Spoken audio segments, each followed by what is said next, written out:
সাগরের মা বসে আসো নি? না গো দিদি, সমুদ্রের মাঝখানে সাঁতার কাটছি।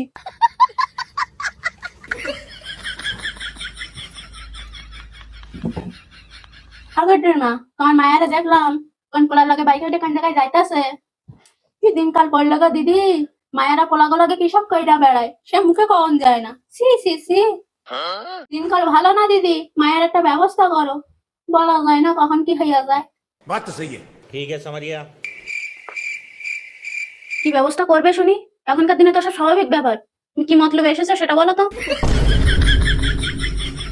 দিদি তুমি ওর কথা বাদ দাও তো, ওর হাতের থেকে মুখ বেশি চলে। হ্যাঁ সেটাই তো দেখতাছি।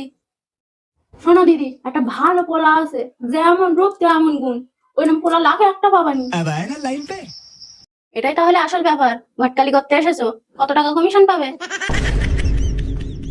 শিলা একদম চুপ কর। দিদি ছেলে ভালো তো, স্বভাব চরিত্র। আরে দিদি কি যে কও, ওরম পোলা লাগে কেন, কোটিতে একটা পাবানি। পোলা যেমন চেহারা তেমন চরিত্র, টাকা পয়সার কোনো অভাব নাই গো দিদি। শুধু তুমি যদি রাজি থাকো তাহলে লইয়া আসি। তাহলে দিদি কাল আসতে বলো। ঠিক আছে দিদি, তাহলে কাল লইয়া আসতেছি, আজ আসলাম।